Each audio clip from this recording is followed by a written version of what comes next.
Hi guys, welcome back to నిక్సరూస్ creation. ఇవాళ నేను క్యారెట్ తో రసగుల్లాస్ తయారు చేయబోతున్నాను అనమాట. ఇది చాలా ఎమ్మీగా ఉంటాయి. మనకి డిజర్ట్ లాగా యూస్ చేసుకోవచ్చు అనమాట. హాట్ గా కూడా సర్వ్ చేసుకోవచ్చు అండ్ కూల్ లో కూడా సర్వ్ చేసుకోవచ్చు అనమాట. సో ఈ డిష్ ని ఎలా తయారు చేసుకోవాలన్నది ఇప్పుడు మనం ప్రాసెస్ లోకి వెళ్ళిపోదాం.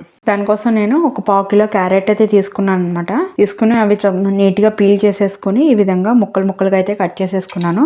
ఇప్పుడు మిక్సీ జార్ తీసుకుని అందులో వేసుకుని మెత్తగా పేస్ట్ చేసేసుకోవాలన్నమాట. కావాలి అంటే కనుక కొంచెం ఒక 2-3 స్పూన్స్ వాటర్ యాడ్ చేసుకోవచ్చు. చూడండి, ఈ విధంగా పేస్ట్ లాగా అయితే చేసేసుకోవాలన్నమాట. మెత్తగా అక్కడక్కడ ముక్కలు వస్తాయి. ఆ ముక్క అన్నది రాకోకుండా చూసుకుని మొత్తం పేస్ట్ చేసేసుకోవాలి. ఇప్పుడు గ్యాస్ వెలిగించుకుని బండి పెట్టేసుకోవాలి. పెట్టుకొని ఇందులో ఒక స్పూను నెయ్యి యాడ్ చేసుకోవాలి. కొంచెం కాగింది అనుకున్నప్పుడు క్యారెట్ మొత్తాన్ని ఇందులో వేసేసుకోవాలి. గ్యాస్ లో ఫ్లేమ్లోకి అడ్జస్ట్ చేసేసుకొని ఇది కొంచెం పచ్చివాసన పోయే వరకు ఫ్రై చేసుకోవాలి. ఇలా మధ్యలో కలుపుకుంటూ ఉండాలి, లేకపోతే అడుగంటిపోతుంది అనమాట. ఇది కొంచెం పచ్చివాసన పోయింది అనుకున్నప్పుడు ఇందులో ఒక 1/2 కప్పు బొంబాయి రవ్వ యాడ్ చేసుకోవాలి.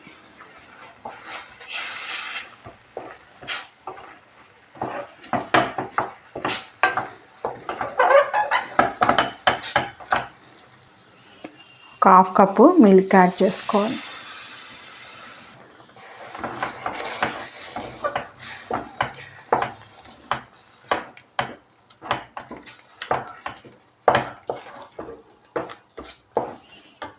చూడండి, ఈ విధంగా ఉడుకుతుంది కదా. అప్పుడు ఒక 1/2 కప్పు షుగర్ కూడా ఇందులో యాడ్ చేసుకోవాలి.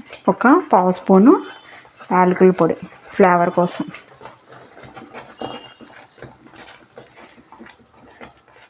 ఉండన్నది కట్టకుండా, అడుగు అంటుకోకుండా చక్కగా కదుపుకుంటూ ఉండాలి. ఇలా ఒక 10 మినిట్స్ ఉడికిపోయిన తర్వాత మనం గ్యాస్ ఆఫ్ చేసేసుకుందాం అనమాట. మంచి అరోమా వస్తుంది మనకి. అప్పుడు మనం గ్యాస్ ఆఫ్ చేసుకుని దీన్ని చల్లారనిద్దాం. ఇది పూర్తిగా చల్లారిపోవాలన్నమాట. ఇది మనం బాల్స్ లాగా చేసుకోవాలి. 20-25 మినిట్స్ వరకు ఇలాగ ఉంచేస్తే కనుక అది మొత్తం కూడా చల్లారిపోతుంది. అప్పుడు మనం బాల్స్ చేసుకుందాం. 25 మినిట్స్ అయిపోయింది. ఇప్పుడు చూసుకుందాం. చూడండి, ఈ విధంగా టైట్ అయిపోయింది, చక్కగా చల్లారిపోయింది. ఇప్పుడు వీటిని చిన్నగా బాల్స్ లాగా చేసుకోవాలన్నమాట. చేతికి కొంచెం నెయ్యి రాసుకుంటే కనుక అంటుకోదు.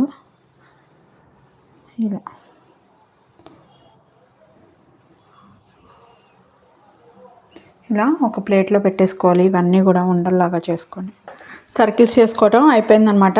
ఇప్పుడు మనం వీటిని ఆవిరి మీద ఉడకపెట్టుకోవాలి. దీనికోసం ఒక ఇడ్లీ పాత్ర తీసుకుని అందులో ఒక 2 గ్లాసెస్ వాటర్ పోసుకుందాం. నేను స్మాల్ గ్లాస్తో పోసాను కాబట్టి ఒక 3 గ్లాసెస్ పోసాను. ఇలా మనకి ముక్కలు ఉడకపెట్టుకునేది ఉంటుంది కదా, అది పెట్టుకోవాలన్నమాట. అది పెట్టుకొని దానికి ఈ ప్లేట్కి కొంచెం నెయ్యి అప్లై చేసుకోవాలి, అవి అంటుకోకుండా.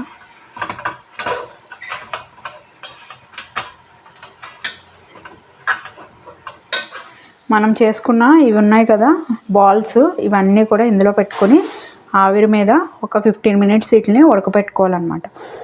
ఇలా డైరెక్ట్ వేస్తే ఏమవుతుంది అంటే అది ఉడికినప్పుడు మొత్తం కూడా అందులో మెల్ట్ అయిపోతాయి అన్నమాట. అందుకోసం అని చెప్పి వీటిని ఆవిరి మీద బాయిల్ చేసుకోవాలి కంపల్సరీ. ఒకటిదాన్ని ఒకటి అంటుకోకుండా మొత్తం పెట్టేసుకోవాలన్నమాట. నేను తీసుకున్న 1/4 కిలో క్యారెట్లకి నాకు చాలా అయ్యాయి, కౌంట్ అయితే చేయలేదు. దీనికి మూత పెట్టేసి ఒక 15 మినిట్స్ వీటిని ఉడకబెట్టుకుందాం. చూడండి, ఇవిలా బాల్స్ లాగా అయితే చేసేసుకున్నాను అనమాట. ఇన్ని. ఇప్పుడు మనం పాలు కాచుకోవాలి. ఒక కళాయి పెట్టేసుకొని గ్యాస్ ఆన్ చేసుకొని కింద అడుగంటకుండా ఒక 1/2 గ్లాస్ వాటర్ పోస్తున్నాను. పోసి మిల్క్, దీనికి నేను 1/2 లీటర్ మిల్క్ అయితే తీసుకుంటున్నాను. ఒకవేళ లిక్విడ్ ఎక్కువ కావాలి అనుకుంటే కనుక 3/4 లీటర్ తీసుకోవచ్చు. నాకు అంత ఎక్కువ అక్కర్లేదని చెప్పి నేను 1/2 లీటర్ మిల్కే తీసుకున్నాను. ఇలా పొంగు వస్తున్నాయి కదా, అప్పుడు ఇలా కదుపుకుంటూ లో ఫ్లేమ్లో పెట్టేసుకున్నాము. ఇది పాలన్నాయి మరగాలన్నమాట. కొంచెం లో ఫ్లేమ్లోకి అడ్జస్ట్ చేసేసుకున్నాను. మరగనిద్దాము. ఒక 10 మినిట్స్ మరిగితే సరిపోతుంది. చూడండి, ఈ విధంగా మరుగుతున్నాయి కదా, అప్పుడు నేను ఒక 1/2 కప్పు షుగర్ యాడ్ చేసుకుంటున్నాను. అండ్ ఒక 4-5 స్పూన్స్ కండెన్స్డ్ మిల్క్. ఇది వేస్తేనే టేస్ట్ బాగుంటుంది అన్నమాట.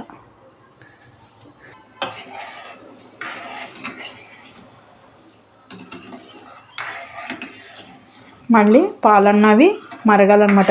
ఈ షుగరు కండెన్స్డ్ మిల్క్ వేసిన తర్వాత ఇంకొక 10 మినిట్స్ మిల్క్ మరగాలి. ఇప్పుడు ఈ మరిగేటప్పుడే మనము ఇందులో కాజు, బాదం, పిస్తా ఇలా చిన్న చిన్న ముక్కలుగా కట్ చేసుకుని అవి కూడా ఇందులో యాడ్ చేసుకోవాలి. ఇందులోనే సాఫ్రాను మీ దగ్గర అవైలబుల్ లేకపోయినా, లేదు మీకు ఆ ఫ్లేవర్ నచ్చకపోయినా కూడా స్కిప్ చేయొచ్చు.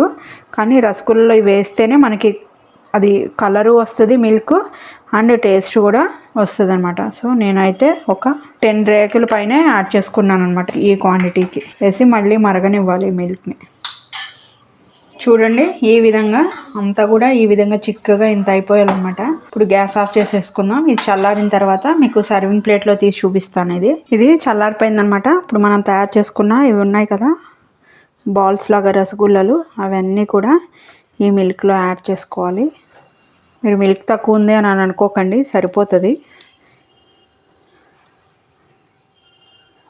సో నేనైతే కూల్గా సర్వ్ చేద్దామని ఫ్రిడ్జ్లో పెట్టేద్దాం అనుకుంటున్నాను అనమాట. సో ఈ క్యారెట్ రసగుల్లా మీరు కూడా తయారు చేసుకోండి. టేస్ట్ ఎలా ఉందో నాకు కామెంట్ చేయడం అయితే మర్చిపోకండి. మీరు కనుక ఫస్ట్ టైం కానీ ఛానల్ చూస్తున్నట్టయితే సబ్స్క్రైబ్ చేసుకోండి.